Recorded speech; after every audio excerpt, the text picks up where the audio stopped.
ഇന്നത്തെ മന്ത്രിസഭാ യോഗം സുപ്രധാനമായ ഒരു തീരുമാനമെടുത്തു. ഭരണ പരിഷ്കാരങ്ങളുടെ ഭാഗമായി പദ്ധതികൾ വൈകുന്നത് നിരവധി വർഷങ്ങളായി സംസ്ഥാന ഖജനാവിൽ നിന്ന് കോടിക്കണക്കിന് രൂപ നഷ്ടപ്പെടുന്ന ലീക്കേജ് ഉണ്ടാകുന്ന സ്ഥിതിയിലേക്ക് മാറുകയാണ്. അതുകൊണ്ട് പൊതുഭരണ വകുപ്പിൻ്റെ നേതൃത്വത്തിൽ 5 പരിഷ്കാരങ്ങൾ ഭരണനിർവഹണവുമായി ബന്ധപ്പെട്ട ഒരു ഡിജിറ്റൽ ഇൻഫ്രാസ്ട്രക്ചർ രൂപീകരിക്കുന്നതിന് 5 കാര്യങ്ങൾ തീരുമാനമെടുത്തിട്ടുണ്ട്. ഒന്ന്, ഒരു special asset management platform for administration, tracking and harmonisation portal. ഒരു അസറ്റ് മാനേജ്മെൻറ്റ് പ്ലാറ്റ്ഫോമാണ്. സർക്കാരിൻ്റെ ഉടമസ്ഥതയിലുള്ള മുഴുവൻ അസറ്റ്സിനെ കുറിച്ചുള്ള മുഴുവൻ ഡീറ്റെയിൽസ് അത് സർക്കാരിൻ്റെ പോർട്ടലിലുണ്ടാവും. മുഴുവൻ കാര്യങ്ങൾ, ഭൂമി, കെട്ടിടങ്ങൾ, പൈതൃക നിർമ്മിതികൾ, റോഡുകൾ, അണക്കെട്ടുകൾ, പാലങ്ങൾ, വാഹനങ്ങൾ, യന്ത്രസാമഗ്രികൾ ഉൾപ്പെടെയുള്ള മുഴുവൻ അസറ്റുകളുടെയും ഒരു രജിസ്റ്റർ ഉണ്ടാവും. 2, പ്ലാൻ സ്പേസ് 2, അതൊരു പ്രോജക്റ്റ് രജിസ്റ്ററാണ്. എല്ലാ വകുപ്പുകളും അനുമതി നൽകുന്ന എല്ലാ ക്യാപിറ്റൽ പ്രോജക്ട്സ്, മൂലധന, ആദ്യത്തെ കാര്യം plan space 2.0, plan space project രജിസ്റ്ററാണ്. പ്ലാൻ അതായത് എല്ലാ വകുപ്പുകളും അനുമതി നൽകുന്ന എല്ലാ മൂലധന പദ്ധതികൾ, അതായത് ക്യാപിറ്റൽ പ്രോജക്ട്സ്, അതെല്ലാം ജിയോ ടാഗ് ചെയ്യും. അതിന് ഒരു GIS അധിഷ്ഠിത പ്രോജക്റ്റ് രജിസ്റ്റർ മൊഡ്യൂൾ ഉൾപ്പെടുത്തി നിലവിലുള്ള പ്ലാൻ സ്പേസ് 2 പ്ലാറ്റ്ഫോം വിപുലീകരിക്കാനാണ് ലക്ഷ്യമിടുന്നത്. നിലവിൽ 1900-ലധികം, ഏകദേശം 2000-ഓളം പ്ലാൻ പദ്ധതികളുടെ സാമ്പത്തികവും ഭൗതികവുമായ പുരോഗതി ഇതിപ്പോൾ ട്രാക്ക് ചെയ്യുന്നുണ്ടെങ്കിലും ഇതിൽ ജിയോ മാപ്പിംഗ് സംവിധാനമില്ല.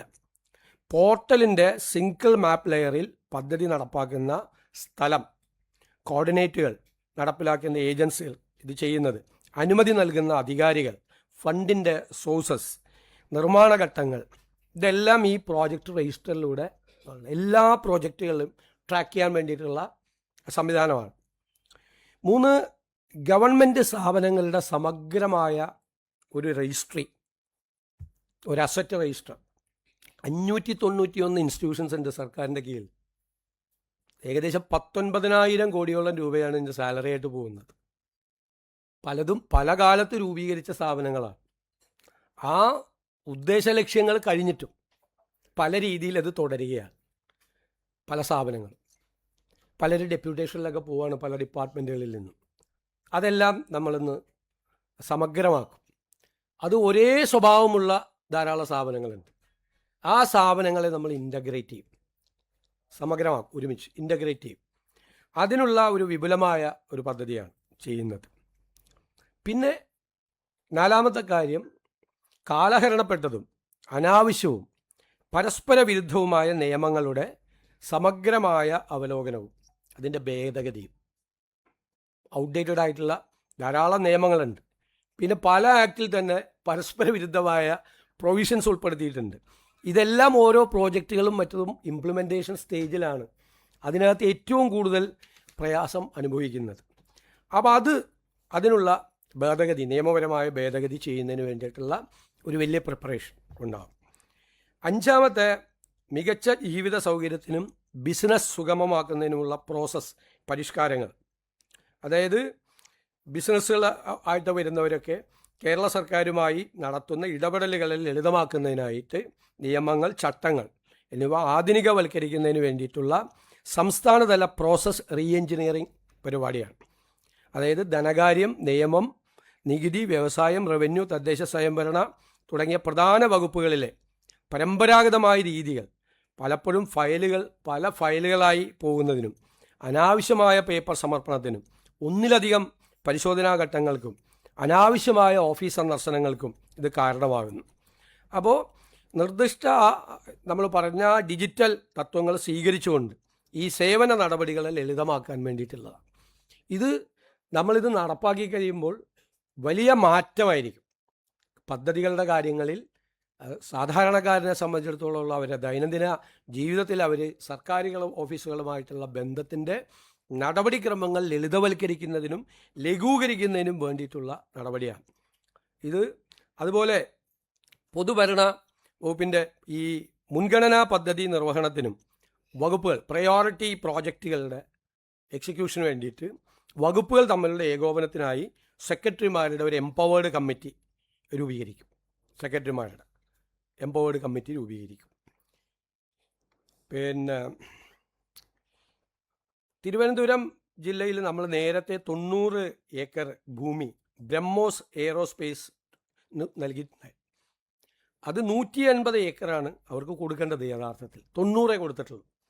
90 കൂടി കൊടുത്താൽ മാത്രമാണ് DRDOയിൽ നിന്ന് അതിൻ്റെ ബാക്കിയുള്ള അംഗീകാരം കിട്ടുള്ളൂ. അപ്പോൾ ബാക്കിയുള്ള 90 ഏക്കർ കൂടി ബ്രഹ്മോസ് എയ്റോസ്പേസിന് നൽകിക്കൊണ്ട് DRDOക്കാണ് നമ്മളത് കൊടുക്കുന്നത്. ആ തീരുമാനം എടുത്തിട്ടുണ്ട്. പിന്നെ കെൽട്രോണിൻ്റെ അംഗീകൃത ഓഹരി മൂലധനം നിലവിലുള്ള 35 കോടി രൂപയിൽ നിന്നും 60 കോടി രൂപയായി ഉയർത്താൻ വേണ്ടിയിട്ട് തീരുമാനിച്ചിട്ടുണ്ട്. പിന്നെയുള്ളൊരു പ്രധാനപ്പെട്ട കാര്യം, additional director general of prosecution vigilance ആയി G ശശീന്ദ്രനെ നിയമിച്ചിട്ടുണ്ട്. ഇതാണ് പ്രധാനപ്പെട്ട തീരുമാനങ്ങൾ. അതുപോലെ ലേബർ കോഡ് നടപ്പാക്കുന്നതുമായി ബന്ധപ്പെട്ട് മുഖ്യമന്ത്രി എല്ലാ ട്രേഡ് യൂണിയനുകളുമായി സംസാരിച്ചൊരു തീരുമാനമെടുക്കും. ഡോക്ടർ KK രാമചന്ദ്രനെ Kerala state council for science technology and എൻവയോൺമെൻറ്റിൻ്റെ എക്സിക്യൂട്ടീവ് വൈസ് പ്രസിഡൻ്റായിട്ട് നിയമിച്ചു. ഇത്ര തീരുമാനങ്ങളാണ് എടുത്തിരിക്കുന്നത്.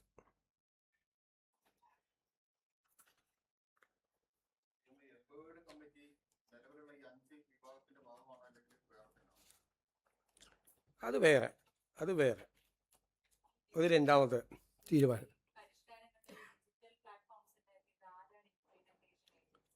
അത് അറിയിക്കും പിന്നീട്. അതിൽ നമുക്ക് സംസ്ഥാനത്തുള്ള ഏജൻസികളെ ഏതെല്ലാം തരത്തിൽ ഫലപ്രദമായി ഉപയോഗിക്കാൻ പറ്റും ആ ഏജൻസികൾ ഉപയോഗിക്കും. കാരണം നമ്മുടെ ഡേറ്റ സെക്യൂരിറ്റിയൊക്കെ വളരെ പ്രധാനപ്പെട്ട കാര്യമാണ്. ഇപ്പം നമ്മൾ പോർട്ടൽ ചെയ്തിരിക്കുന്നത് ഡിജിറ്റൽ യൂണിവേഴ്സിറ്റിയാണ് ചെയ്തിരിക്കുന്നത്. പോർട്ടൽ 100 ഡേയ്സിൻ്റെ പ്രോജക്റ്റ് ചെയ്തിരിക്കുന്ന ഡിജിറ്റൽ യൂണിവേഴ്സിറ്റിയാണ് പോർട്ടൽ. കേരളത്തിൽ തന്നെയുള്ള ഏജൻസിയാണ്. പിന്നെ അവരുടെ പരിമിതിക്ക് അപ്പുറം വന്നാൽ മാത്രമാണ് മറ്റ് ഏജൻസികളെ, സംസ്ഥാനത്തുള്ള ഏജൻസികളെ തന്നെ ഫലപ്രദമായി ഉപയോഗിക്കും.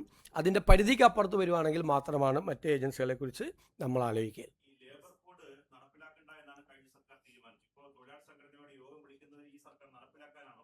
അല്ല, ഇതിൻ്റെ അകത്തുള്ളൊരു പ്രശ്നം, ഇന്ത്യയിലെ എല്ലാ സംസ്ഥാനത്തും ഇത് നടപ്പാക്കി കഴിഞ്ഞു. കേരളത്തിൽ ഇത് നടപ്പിലാക്കിയിട്ടില്ല.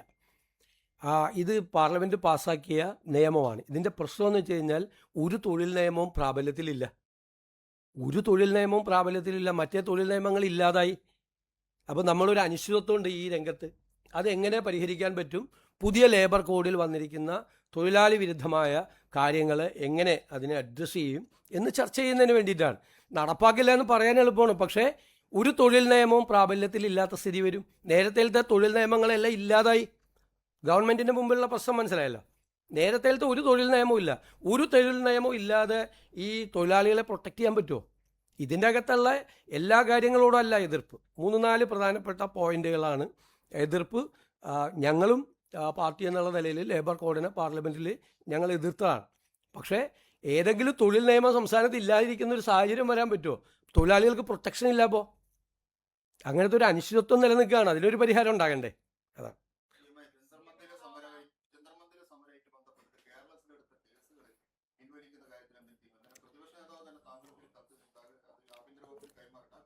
അത് ആഭ്യന്തര വകുപ്പ് പരിശോധിച്ച് വേണ്ട ഉചിതമായ നടപടികൾ സ്വീകരിക്കും.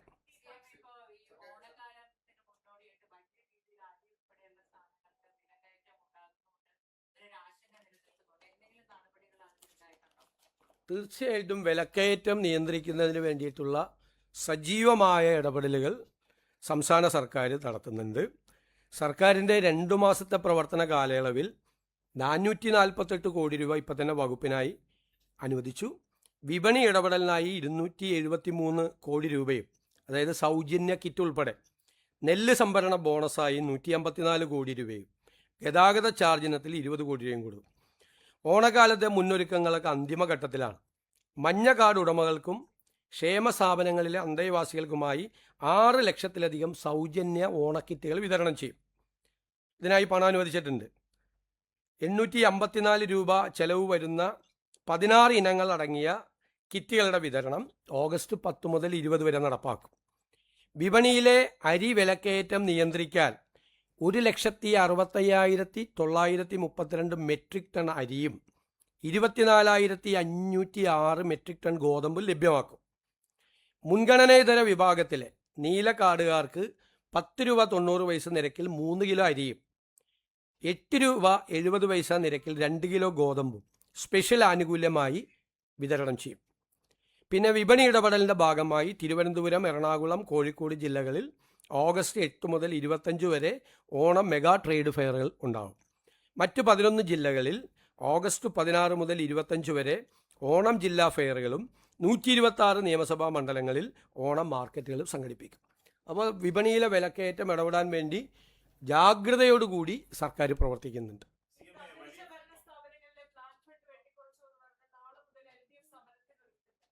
നന്നായി. കാരണം 3 ഗഡുക്കളായിട്ടാണ് തദ്ദേശ സ്വയംഭരണ സ്ഥാപനങ്ങളിലെ ഫണ്ട് കൊടുക്കുന്നത്. ആ 3 ഗഡു കൊടുക്കാതെ ഇറങ്ങിപ്പോയ ആളുകളാണ് ഇപ്പോൾ സമരം ചെയ്യുന്നത്. ഞങ്ങൾ 1 ഗഡു കൊടുക്കുന്നതിനുള്ള നടപടികൾ പൂർത്തിയാക്കി വരികയാണ്. 1 ഗഡു കൊടുക്കുന്നതിനുള്ള 1 ഗഡു കൊടുക്കും, ഉടൻ വിതരണം ചെയ്യും. അല്ല, 1 ഗഡു കൊടുക്കുമെന്ന് തീരുമാനം എടുത്തിട്ടുണ്ട് സർക്കാർ, ഉടൻ വിതരണം ചെയ്യും.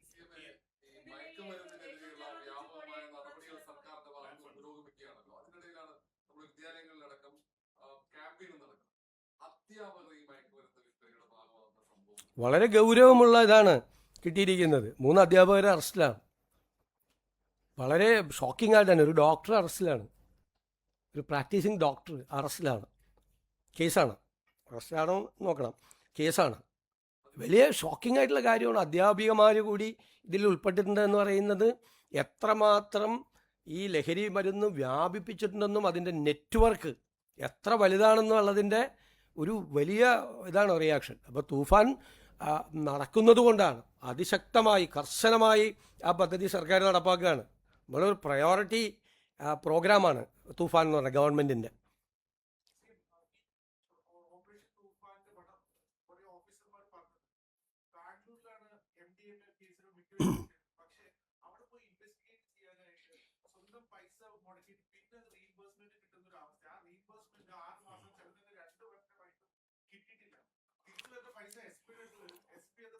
അല്ല, അതൊക്കെ നടപടിക്രമങ്ങളെല്ലാം ലഘൂകരിക്കും. നടപടിക്രമങ്ങൾ അങ്ങനെ ഒരു പരാതി ശ്രദ്ധയിൽപ്പെട്ട് കഴിഞ്ഞാൽ അതൊക്കെ പരിഹരിക്കും. ഇതിന് പണവും കൊടുത്തിട്ടുണ്ട്, നമ്മൾ ആവശ്യമായ പണവും കൊടുത്തിട്ടുണ്ട്. ബജറ്റിൽ തന്നെ ബജറ്റ് പ്രസംഗത്തിൻ്റെ മറുപടിയിൽ പ്രത്യേകമായി പണം ഈ പദ്ധതിക്ക് വേണ്ടി അനുവദിച്ചിട്ടുണ്ട്.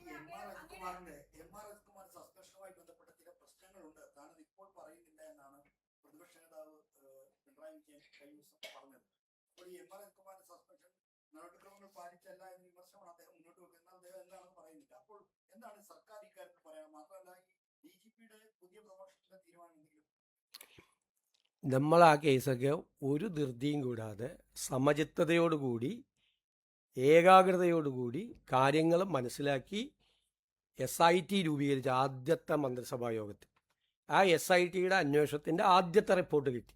ആദ്യത്തെ റിപ്പോർട്ടിലെ കാര്യങ്ങൾ അനുസരിച്ചുകൊണ്ട് അവരെ ബന്ധപ്പെട്ട ഉദ്യോഗസ്ഥരെ സസ്പെൻഡ് ചെയ്തു. പിന്നീട് 2ാമത്തെ റിപ്പോർട്ട് കിട്ടി. ആ 2ാമത്തെ റിപ്പോർട്ട് DGP പരിശോധിച്ച് ഈ അഡീഷണൽ DGPക്ക് അദ്ദേഹത്തെ കേൾക്കാനുള്ള അവസരം കൊടുത്ത്, മനസ്സിലായില്ലേ, നടപടിക്രമങ്ങൾ പൂർത്തിയാക്കി നടപടിയെടുത്തു.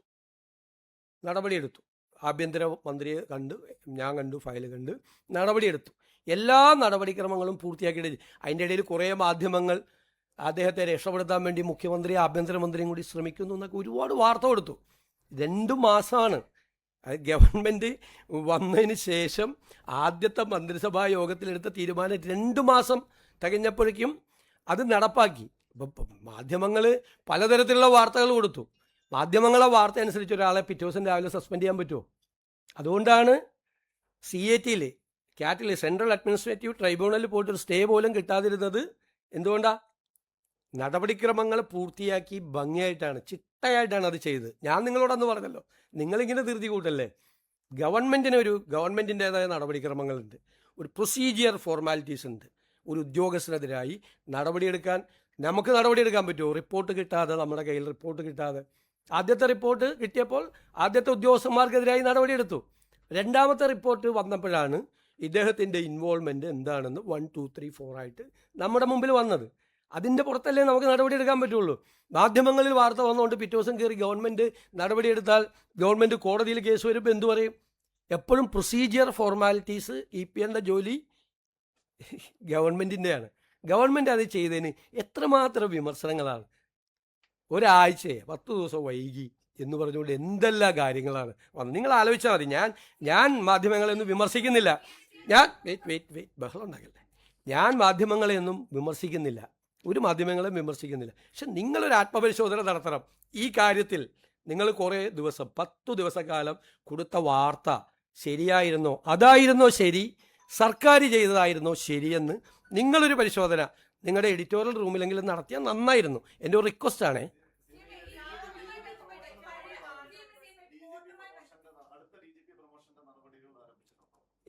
അതൊക്കെ ആസ് യൂഷ്വൽ അതൊക്കെ നടക്കും. നടത്തി കഴിയുമ്പോൾ നിങ്ങൾ അറിയിക്കാം.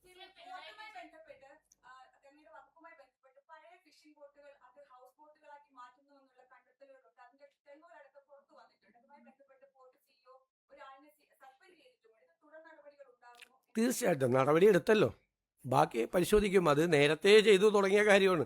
ഈ ഗവൺമെൻറ് വന്നതിന് ശേഷം ചെയ്ത കാര്യമല്ല, നേരത്തെ ചെയ്ത കാര്യമാണ്. അപ്പോൾ അത് ശ്രദ്ധയിൽപ്പെട്ടപ്പോൾ അത് അന്വേഷിച്ച് നടപടിയെടുത്തു. ബാക്കിയുള്ള തുടരന്വേഷണം ആസ് യൂഷ്വൽ നടക്കും.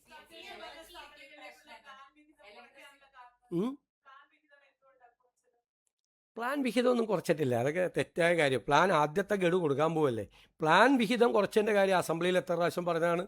35,000 കോടി രൂപയുടെ പ്ലാൻ ഉണ്ടാക്കി വെച്ചിട്ട് അതിൽ 20,000 കോടി ഇല്ല.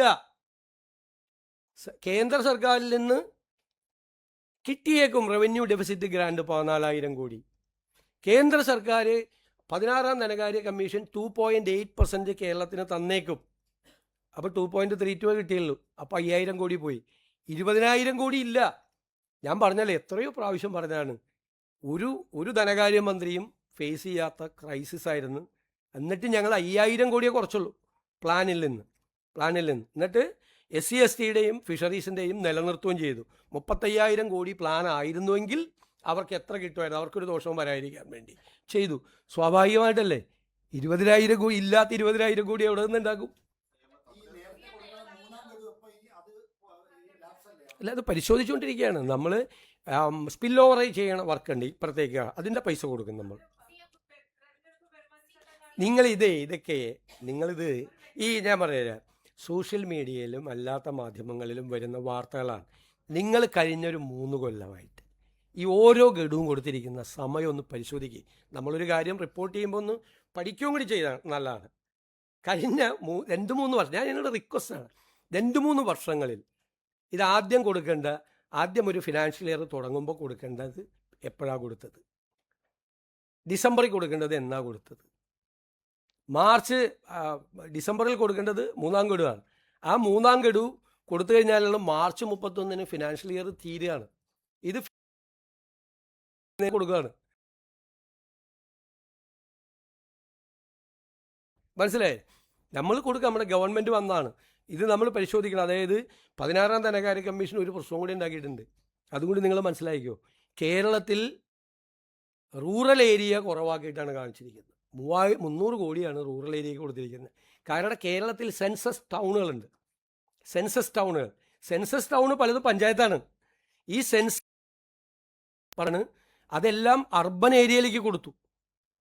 അപ്പോൾ സത്യത്തിൽ റൂറൽ ഏരിയയിലേക്ക് കൊടുക്കാൻ പൈസ ഇല്ല. ഈ കേന്ദ്രത്തിൽ നിന്ന് വരുന്ന ഫണ്ടിന് ഒരു പ്രശ്നം കൂടിയുണ്ട്. അത് ടൈഡ് ഫണ്ടാണ്, പല നിബന്ധനകളും ഉണ്ട്. അപ്പോൾ ഞങ്ങൾ കേന്ദ്ര ഗവൺമെൻറ്റുമായി ബന്ധപ്പെട്ട് 16ാം ധനകാര്യ കമ്മീഷൻ ഇങ്ങനെ കേരളത്തിലെ റൂറൽ അർബൻ നിർവചനം അവരുടെ തെറ്റാണ് എന്ന് ഞങ്ങൾ ബോധ്യപ്പെടുത്തി ഞങ്ങൾ കേന്ദ്ര ഗവൺമെൻറ്റുമായിട്ടുള്ള ചർച്ച കൂടി നടത്തിക്കൊണ്ടിരിക്കുകയാണ്. സെൻസസ് ടൗൺ എന്ന് പറഞ്ഞിട്ട് അതെല്ലാം ടൗണാണെന്ന് പറഞ്ഞിട്ട് അർബൻ ഏരിയയിലേക്ക് വെച്ചിരിക്കുകയാണ്. അത് പഞ്ചായത്തിന് കൊടുക്കാൻ പറ്റില്ല. ഈ സെൻസസ് ടൗൺ എല്ലാം പഞ്ചായത്തിൻ്റെ കീഴിലുമാണ്. ഒരുപാടെണ്ണം വളരെ മുനിസിപ്പാലിറ്റിയുടെയും കോർപ്പറേഷൻ്റെ കീഴിൽ തെറ്റായ ഒരു അസസ്മെൻ്റാണ് 16ാം ധനകാര്യ കമ്മീഷൻ നടത്തിയത്. അതിൻ്റെ ഒരു പ്രതിസന്ധി കൂടിയുണ്ട്, മുനിസിപ്പാലിറ്റികളും കോർപ്പറേഷൻ നേരിടുന്നുണ്ട്. അത് പരിഹരിക്കാനുള്ള നടപടികൾ കൂടി ഞങ്ങൾ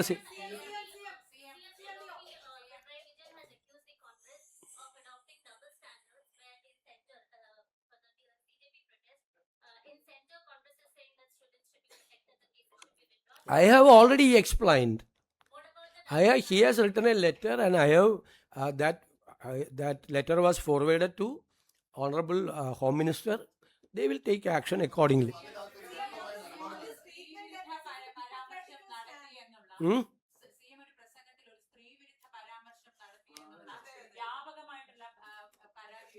Hmm.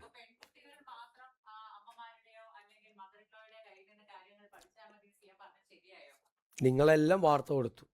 നിങ്ങൾ ആരെങ്കിലും അതിൻ്റെ വിഷ്വൽ കണ്ടോ? വിഷ്വൽ കണ്ടിട്ടാണോ നിങ്ങൾ വാർത്ത കൊടുക്കുന്നത്? പലരും പ്രതികരിക്കും. കാരണം പലരുടെ ആളുകളായിട്ട് പ്രവർത്തിക്കുന്നവരാണ്. പലരും പ്രതികരിക്കും. അതായത് പൊളിറ്റിക്കൽ കറക്റ്റ്നെസ്സിനെ കുറിച്ച് സ്ത്രീവിരുദ്ധ പരാമർശം നടത്തിയെന്ന്. ഇനി നിങ്ങൾ കേട്ടിട്ടില്ലെങ്കിൽ ഞാൻ ആ പ്രസംഗത്തിൻ്റെ ഭാഗം വായിക്കാം. ഞാൻ ചില അമ്മമാരോട് പരാതി പറയും. എൻ്റെ പ്രസംഗത്തിലാണ്. ചില അമ്മമാർക്ക് അവരുടെ പ്രത്യേകമായ ഡിഷ് ഉണ്ടാവും. അവർ പ്രത്യേകമായ ഭക്ഷണം അവർക്ക് മാത്രം ഉണ്ടാക്കാൻ പറ്റുന്നതാണ്. അറിയാമല്ലോ, നിങ്ങളുടെയൊക്കെ അമ്മമാർ പ്രത്യേകമായിട്ടുള്ള ഉണ്ടാക്കി. എൻ്റെ അമ്മ എനിക്ക് ഉണ്ടാക്കി തന്നിട്ടുണ്ട്. അമ്മ മരിച്ചിട്ട് 27 വർഷമായിട്ടും എൻ്റെ നാവിൽ എൻ്റെ അമ്മ എനിക്ക് ഉണ്ടാക്കി തന്ന ടേസ്റ്റ് എൻ്റെ നാവിലുണ്ട്. ഞാൻ അത് വെച്ചുകൊണ്ടാണ് പറഞ്ഞത്. പക്ഷേ അവരുടെ മക്കൾക്ക് അത് പകർന്നു കൊടുക്കുന്നില്ല. ആ മക്കളെ കൊണ്ട് കൂടിയോ അല്ലെങ്കിൽ മകൻ്റെ ഭാര്യയായി വരുന്ന ഒരാൾക്കെങ്കിലും ആ ഭക്ഷണത്തിൻ്റെ പ്രത്യേകത പകർന്നു കൊടുക്കാൻ കഴിയണം. അവരുടെ മക്കൾക്ക് അത് പകർന്നു കൊടുക്കണം. മക്കളെന്ന് പറഞ്ഞാൽ പെൺമക്കൾ മാത്രമായിട്ട് എവിടെ അടയാളപ്പെടുത്തിയേക്കണം? അല്ലല്ലല്ല, കേട്ടോ, നിങ്ങൾ ആദ്യത്തെ സെൻറ്റൻസ് കേൾക്ക്. അവരുടെ മക്കൾക്ക് അത് പകർന്നു കൊടുക്കുന്നില്ല എന്നാണ് പറഞ്ഞത്. ആദ്യത്തെ സെൻറ്റൻസ് അവരുടെ മക്കൾക്ക്. മക്കളെന്ന് പറഞ്ഞാൽ പെൺമക്കൾ മാത്രമാണോ? അല്ലല്ല, മക്കൾക്ക് പകർന്നു കൊടുക്കുന്നില്ല എന്നാണ് പറഞ്ഞത്. അതും കൊടുക്കണം. വീട്ടിലേക്ക് പുതിയതായിട്ട് വരുന്ന ആളാണ് മകൻ്റെ ഭാര്യ, അവർക്കും കൊടുക്കണം എന്ന് പറഞ്ഞതിൽ എന്ത് സ്ത്രീവിരുദ്ധതയാണ്? അല്ലല്ല, അതെന്താ? മക്കൾക്കെന്ന് പറഞ്ഞാൽ തെറ്റാണോ?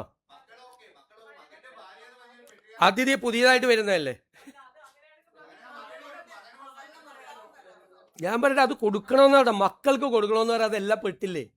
നിങ്ങൾ മൈക്രോസ്കോപ്പ് കുറച്ച് ആളുകൾ മൈക്രോസ്കോപ്പിക് ലെൻസുമായിട്ട് വെച്ചിട്ട് എന്തെങ്കിലും ഉണ്ടാകുന്ന നോക്കണം. മക്കൾക്കത് പകർന്നു കൊടുക്കണം. ഞാനതിൽ ഉറച്ചു നിൽക്കുന്നു. മക്കൾക്കത് പകർന്നു കൊടുക്കണം എന്നാണ്. ഇങ്ങനെയുള്ള കാര്യങ്ങൾ സംസാരിക്കുമ്പോൾ അതിൽ നിന്ന് ഈ കൗശലത്തോടുകൂടി ഈ എന്ത് സ്ത്രീവിരുദ്ധ പരാമർശമാണുള്ളത്? ഒരമ്മ മക്കൾക്ക് അവരുടെ കാര്യം പകർന്നു കൊടുക്കണമെന്ന് പറയില്ലേ? നിങ്ങൾ ഇത്രയും താഴോട്ട് പോകരുത്. എടാ, നിങ്ങൾക്ക് എന്നെ വിമർശിക്കാനുണ്ടെങ്കിൽ വേറെ എന്തെല്ലാം കാര്യങ്ങളുണ്ട്. ഇല്ലാത്തൊരു കാര്യം ഊതി വീർപ്പിച്ച് ഞാൻ പറയാം, നിങ്ങളുടെയൊക്കെ ക്രെഡിബിലിറ്റി പോകും. വെയിറ്റ് എൻ്റെ ക്രെഡിബിലിറ്റി ഒന്നും പോവില്ല. എൻ്റെ വിശ്വാസ്യതയും എനിക്ക് ഈ നിലപാട്. എന്നിട്ട് പറയാണ്, ഞാൻ സ്ത്രീകളെ KSRTC ബസ്സിൽ കയറ്റി 16-ാം നൂറ്റാണ്ടിൽ കൊണ്ട് സ്ത്രീകളെ KSRTC ബസ്സിൽ സൗജന്യം കൊടുത്താണ് കുഴപ്പം. അതെനിക്ക് മനസ്സിലായി. ഞാൻ ഐ ഹാവ് ഓൾറെഡി ആൻസേർഡ്. ഇനി വേറെ എനി മോർ ക്വസ്റ്റ്യൻ? ഇത് അനുവദിക്കാൻ പറ്റില്ല. അല്ലല്ല, ഞാൻ വന്നിരുന്നിങ്ങനെ സംസാരിക്കുമ്പോൾ നിങ്ങളെല്ലാവരും കൂടി ബഹളം ഉണ്ടാക്കുന്നത് ശരിയല്ല. നിങ്ങൾക്കൊരു ഡിഗ്നിറ്റി ഉണ്ട്. ഇവിടെ ഇരുന്ന് സംസാരിക്കുന്നത് ഞാനൊരു പൊസിഷനിൽ നിന്ന് സംസാരിക്കുക. നിങ്ങൾ പത്രസമ്മേളനം ഇങ്ങനെ വെറുതെ ബഹളം ഉണ്ടാക്കി. ഞാൻ ഇതുപോലെ ഒരു മുഖ്യമന്ത്രി ഇരുന്ന് തന്നിട്ടില്ല ഇതുപോലെ നിങ്ങളുടെ ഓരോ ചോദ്യത്തിനും മറുപടി പറയാൻ. പക്ഷേ നിങ്ങൾ ആ മര്യാദ നിങ്ങൾ കൂടി കാണി. നിങ്ങൾ എന്ത് ബഹളം ഉണ്ടാക്കുന്നത്? അപ്പം തന്നെ നടപടിയെടുത്തല്ലോ. എനിക്കാണ് കത്തയച്ചത്. അപ്പം തന്നെ ഇമ്മീഡിയറ്റ് ആയിട്ട് തെറ്റായ ഒരു കാര്യമാണ് അവർക്കെതിരെ പ്രചരിപ്പിച്ചത്. അപ്പം തന്നെ നടപടിയെടുക്കാൻ തീരുമാനിച്ചു.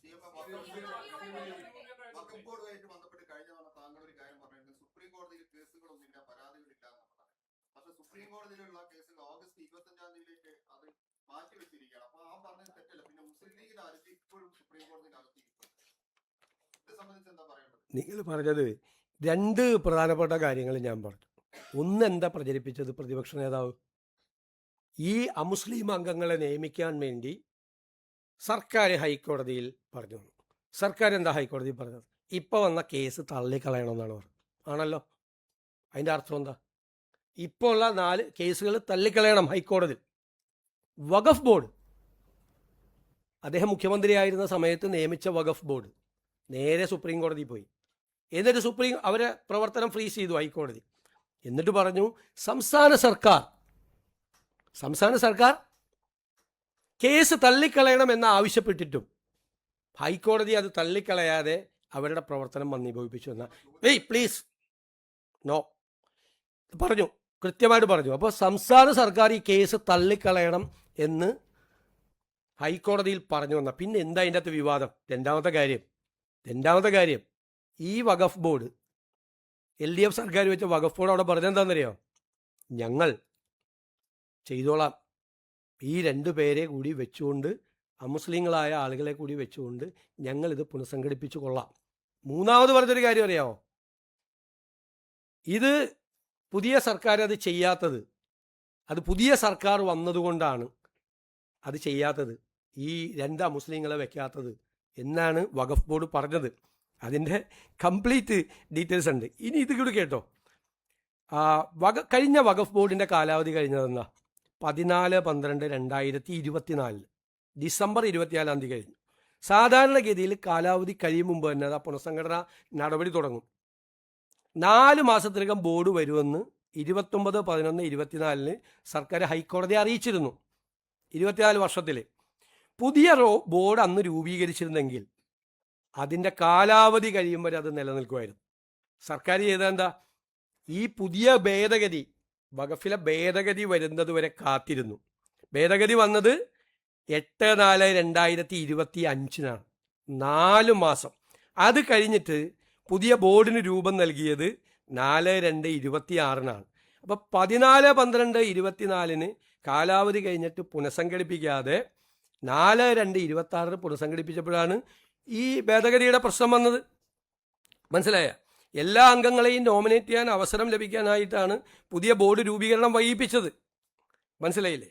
അത് പ്രതിപക്ഷ അംഗങ്ങൾ പല രീതിയിൽ ബോർഡ് രൂപീകരിച്ചാൽ പ്രതിപക്ഷ അംഗങ്ങൾ ഉണ്ടാകുക എന്നുള്ളതാണ് സർക്കാർ ആ തീരുമാനം വൈകിപ്പിച്ചത്. ആ തീരുമാനമാണ് ഇതിൻ്റെ മുഴുവൻ കാര്യം. പിന്നെ ഇപ്പം എന്താ കോടതി പറഞ്ഞിരിക്കുന്ന? സുപ്രീം കോടതി തിരിച്ചയച്ചല്ലോ, ഇവിടെ തിരിച്ചയച്ചപ്പോൾ എന്താ സുപ്രീം കോടതി പറഞ്ഞത്? ഈ സെക്ഷൻ 14 ഇടപെട്ടില്ല.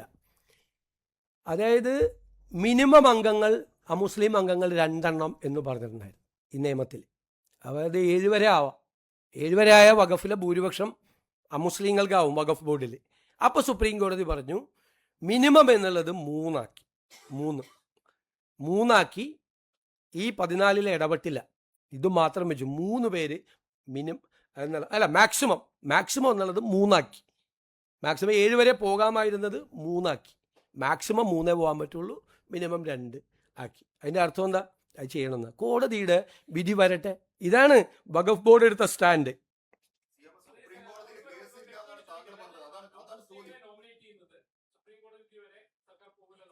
ഞാൻ പറഞ്ഞല്ലോ, കോടതിയുടെ വിധി പുറത്തു വരട്ടെ. കോടതി എന്താണ് സർക്കാരിനോട് ആവശ്യപ്പെടുന്നത്? കോടതി ചർച്ച ചെയ്യല്ലേ, ഈ വിഷയം ചർച്ച ചെയ്യല്ലേ. കോടതിയുടെ വിധി വരട്ടെ, നമുക്കെന്താ ധൃതി? നിങ്ങളെ ഡേറ്റ് നോക്കിക്കോ. ഇതിനായിരിക്കില്ല വൈകിപ്പിച്ചത് അന്നത് രൂപീകരിച്ചിരുന്നെങ്കിൽ പ്രതിപക്ഷാംഗങ്ങളെ കൂടി വരുമായിരുന്നു ഇതിൻ്റെ അകത്ത് ബോർഡിൽ. അത് വരാതിരിക്കാൻ വേണ്ടി മനഃപൂർവ്വം ഡിലേ ചെയ്താണ്. അവിടുത്തെ ഓർഡർ വരുന്നതിന് മുമ്പ് അവരത് കോൺസ്റ്റിറ്റ്യൂട്ട് ചെയ്തിരുന്നുവെങ്കിൽ ഇപ്പം അത് തുടരുമായിരുന്നു, അതിൻ്റെ കാലാവധി വരെ തുടരുമായിരുന്നു. കാലാവധി കഴിഞ്ഞിട്ട് മതിയായിരുന്നു ഈ പുതിയ നിയമം. അപ്പോൾ ആ പുതിയ നിയമത്തിൻ്റെ കാര്യത്തിൽ തീരുമാനം വന്നേനെ, എന്തെങ്കിലും തീരുമാനം.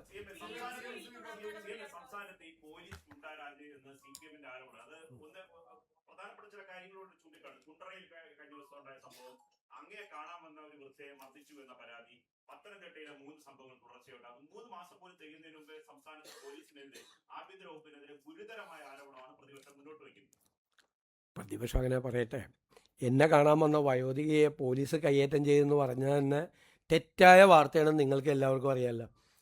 പ്രായമായവരെ മുഴുവൻ ഞാൻ താഴെയാണ് കാണുന്നത്, ഡിസേബിൾഡ് ആയിട്ടുള്ള ആളുകളെ. 3 മണിക്ക് അവിടെ ചെന്ന് അവരെ കണ്ടതിന് ശേഷമാണ്, മിക്കവാറും 100-ലധികം പേര് അവിടെ തന്നെ ഉണ്ടാവും. അവരെ കണ്ടതിന് ശേഷമാണ് ഞാൻ മുകളിൽ വന്ന്, ചിലപ്പോൾ പ്രായമായവരല്ലാതെയും ചിലപ്പോൾ കയറി വരും, പ്രായമായവരും ഉണ്ടാവും. ഞാൻ അവരെ ഇവിടെ നിർത്തണ്ടെന്ന് വിചാരിച്ചിട്ടാണ് അവർക്ക് അവിടെ ഇരിക്കാനുള്ള സൗകര്യം. കാരണം ഡിസേബിൾഡ് ആയിട്ടുള്ള ആളുകളൊക്കെ വന്ന് ഈ വരാന്തയിൽ നിൽക്കുമ്പോൾ ഉള്ള വിഷമം കൊണ്ടാണ് താഴെ അത് ഓപ്പൺ ചെയ്ത് ഡിസേബിൾഡ് ആയിട്ടുള്ള ആളുകൾക്കും പ്രായമായ ആളുകൾക്കും ഇരിക്കാൻ സൗകര്യം കൊടുത്തത്. ഈ വയോധിക വീണ്ടും വന്ന് ബഹളം ഉണ്ടാക്കി. അവർക്ക് ഒരു കേസ് കൊടുത്തിട്ടുണ്ടായിരുന്നു, ആ കേസ് കോടതിയിലാണ്. എന്നെ വന്ന് കണ്ടിരുന്നു, നമുക്ക് ചെയ്യാൻ പരിമിതികളുണ്ട്, കേസ് കോടതിയിലാണ് ആൾക്ക്. അപ്പോൾ അവർ താഴെ വന്ന് ഭയങ്കരമായി ബഹളം ഉണ്ടാക്കിയപ്പോൾ അവരെ പോകാൻ നിർബന്ധിച്ചിട്ട് അവർ പോയില്ല. അന്ന് അവരെ പോലീസ് കൊണ്ടുപോയി, ഇവരെ മകളെ വിളിച്ചു. അപ്പോൾ മകൾ വന്നില്ല കൊണ്ടുപോകാൻ. എന്നിട്ട് പോലീസ് ജീപ്പിൽ കയറില്ല എന്ന് പറഞ്ഞിട്ട് ഒരു ഓട്ടോറിക്ഷയിൽ കയറ്റി റെയിൽവേ സ്റ്റേഷനിൽ കൊണ്ടുപോയി ടിക്കറ്റ് എടുത്തിട്ട് അവരെ യാത്രയാക്കിയത്. ഇതാണ് സംഭവം. തെറ്റായ വാർത്തയാണ്. അല്ല, അത് അവർ പരാതി കൊടുത്താൽ എന്ത് ചെയ്യാൻ പറ്റും? അവർ തെറ്റായ പരാതിയാണ് കൊടുത്തത്. ഞാൻ അവർക്ക് എന്താണ് ഞാൻ പറഞ്ഞത്, അവർക്ക് നിങ്ങളൊന്ന് അന്വേഷിച്ചാൽ, നിങ്ങൾ അന്വേഷിക്കുകയും കൂടി വേണമല്ലോ. നിങ്ങൾ അന്വേഷിച്ചപ്പോൾ എന്താണെന്ന് കാര്യം നിങ്ങൾക്ക് മനസ്സിലായല്ലോ. ഞാൻ പറയില്ല, ഞാൻ പറയണത് ശരിയല്ല. എന്താണ് കാര്യമെന്ന് നിങ്ങൾക്ക് മനസ്സിലായല്ലോ. എന്താ കാര്യമാണെന്ന്. അല്ല, രണ്ടാമത്തെ കാര്യം ഈ ഒരു കുണ്ടറയിലെ കസ്റ്റഡി മരണ ആരോപണം ജൂൺ 16-നാണ് ഒരു ആൺകുട്ടിയെ കാണാതായ പരാതിയിലാണ് കസ്റ്റഡിയിലെടുത്തത്. 17-ന് വിട്ടയച്ചു. സംഭവം നടന്ന് 13 ദിവസത്തിന് ശേഷം ജൂലൈ 2-ന് സിയാദിന് നാട്ടുകാരനായ ഒരു യുവാവിൽ നിന്ന് മർദ്ദനമേൽക്കുകയും ആശുപത്രിയിൽ പ്രവേശിപ്പിക്കുകയും ചെയ്തു. കുണ്ടറയിലെ കേസ് 13 ദിവസത്തിന് ശേഷം പോലീസ് വിട്ടയച്ച് 13 ദിവസത്തിന് ശേഷം ഒരാൾ മർദ്ദിച്ചു. ജൂലൈ 25-ന്, അതായത് ആളെ വിട്ടയച്ചത് 17-ാം തീയതിയാണ്, ജൂൺ 17-ാം തീയതി. ഒരു മാസവും കഴിഞ്ഞ് ജൂലൈ 25-ാം തീയതി തിരുവനന്തപുരം മെഡിക്കൽ കോളേജ് ആശുപത്രിയിൽ വെച്ച് ചികിത്സയിരിക്കെ മരിച്ചു. പോസ്റ്റ്മോർട്ടം മെഡിക്കൽ റിപ്പോർട്ട് സിയാദിൻ്റെ മരണം ഹെപ്പറ്റൈറ്റിസ് രോഗബാധ മൂലമാണെന്ന് പോസ്റ്റ്മോർട്ടം റിപ്പോർട്ടിൽ പറഞ്ഞിട്ടുണ്ട്. സംഭവത്തിൽ ആഭ്യന്തര മന്ത്രാലയം DGPയോട് റിപ്പോർട്ട് തേടിയിട്ടുണ്ട്. പിതാവിൻ്റെ സഹോദരൻ നൽകിയ മൊഴിയുടെയും ജൂലൈ 2-ലെ സംഭവങ്ങളുടെയും അടിസ്ഥാനത്തിൽ ജില്ലാ ക്രൈംബ്രാഞ്ച് വിശദമായ അന്വേഷണം നടത്തും. റിപ്പോർട്ട് വന്ന ശേഷം തുടർ നടപടികൾ സ്വീകരിക്കും.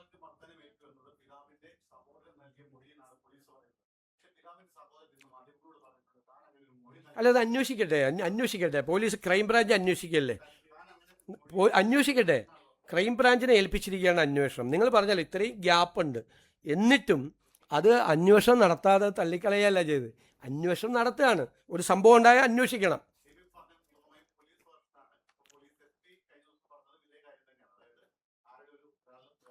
അല്ല, ഇത് പറഞ്ഞാണ് ഇതിൻ്റെ ബാക്ക്ഗ്രൗണ്ട് പറഞ്ഞിട്ടും ഗവൺമെൻറ് എന്താ തീരുമാനം എടുത്തേക്കണത്?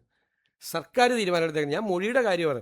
സർക്കാർ എടുത്തേക്കണ തീരുമാനം എല്ലാ അടിസ്ഥാനത്തിൽ ജില്ലാ ക്രൈംബ്രാഞ്ച് വിശദമായ അന്വേഷണം നടത്തും. ആ റിപ്പോർട്ട് വന്നാൽ ആ റിപ്പോർട്ടിൻ്റെ അടിസ്ഥാനത്തിൽ സർക്കാർ തീരുമാനമെടുക്കും.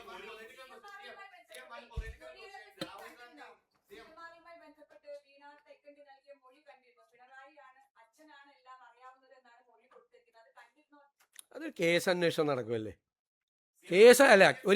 നിങ്ങൾ ചോദിക്കാത്തൊരു ചോദ്യമുണ്ട്. CPMൻ്റെ കേന്ദ്ര കമ്മിറ്റി ആ റിപ്പോർട്ടിൽ പാർട്ടി അതിൻ്റെ മതേതര നിലപാട് കളഞ്ഞു കുളിച്ചു എന്നാണ് റിപ്പോർട്ട്. അപ്പം ഞങ്ങളുടെ ആരോപണം, പ്രതിപക്ഷം അന്നായിരുന്നപ്പോൾ ഞങ്ങൾ അന്നത്തെ സർക്കാരിനെതിരായിട്ടുള്ള ഞങ്ങളുടെ ആരോപണം CPM കേന്ദ്ര കമ്മിറ്റി അടിവരയിട്ട് ശരിവെച്ചിരിക്കുന്നു. എന്താ ചെയ്തത്? ഞാൻ വിമർശിച്ചാണ്. UP മുഖ്യമന്ത്രി യോഗി ആദിത്യനാഥിൻ്റെ കത്ത് ആഗോള അയ്യപ്പ സംഗമത്തിന് വായിക്കുകയാണ്. ആരെ സന്തോഷിപ്പിക്കാൻ വേണ്ടി ചെയ്തത്? എന്ത് പ്രസക്തിയാണ് UP മുഖ്യമന്ത്രിയുടെ കത്ത് ആഗോള അയ്യപ്പ സംഗമത്തിന് ശബരിമലയിൽ വായിക്കേണ്ടത്? എന്താ റെലവൻസ്? ഈ തമിഴ്നാട്ടിലും കർണാടകത്തിലും തെലങ്കാനയിൽ നിന്നൊക്കെ അല്ലേ ഇവിടെ ആളുകൾ വരുന്നത്. UP മുഖ്യമന്ത്രി ആദിത്യനാഥിൻ്റെ കത്ത് വായിച്ച് ആരെ സന്തോഷിപ്പിക്കാൻ വേണ്ടിയാണ്? പക്ഷെ പിണറായി വിജയൻ മറുപടി പറയണം. കേന്ദ്ര കമ്മിറ്റി പറഞ്ഞിരിക്കുകയാണ് മതേതര നിലപാട് കളഞ്ഞു വിളിച്ചു. CPMന് തിരിച്ചറിവുണ്ടാവും, വർഷങ്ങൾ ഇനിയും ഒരുപാട് കാര്യങ്ങൾ, മനസ്സിലായില്ലേ? അതുപോലെ സഹകരണ ബാങ്ക് കൊള്ള, പെൻഷൻ കുടിശ്ശിക, നികുതി വർധന, കർഷക തൊഴിലാളി പെൻഷൻ കുടിശ്ശിക തുടങ്ങിയ നിരവധി വിഷയങ്ങൾ ഭരണവിരുദ്ധ വികാരമുണ്ടാക്കാൻ ഇടയായി എന്നാണ് കേന്ദ്ര കമ്മിറ്റിയുടെ റിപ്പോർട്ട്. മനസ്സിലായ? ഭരണവിരുദ്ധ വികാരം ഇല്ലായിരുന്നു എന്ന ഇവരുടെ എല്ലാം നിലപാട് കേന്ദ്ര കമ്മിറ്റി പൂർണ്ണമായി തള്ളിക്കളഞ്ഞു.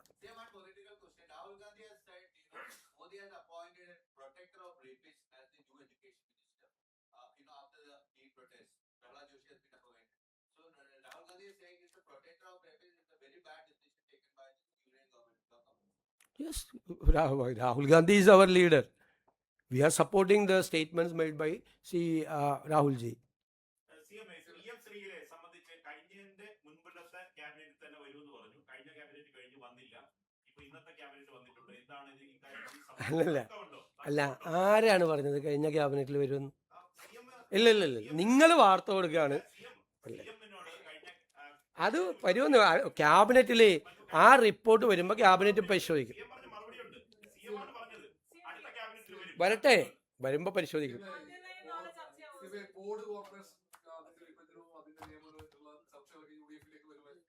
അത് തീരുമാനം എടുത്തു കഴിയുമ്പോൾ നിങ്ങളെ അറിയിക്കും.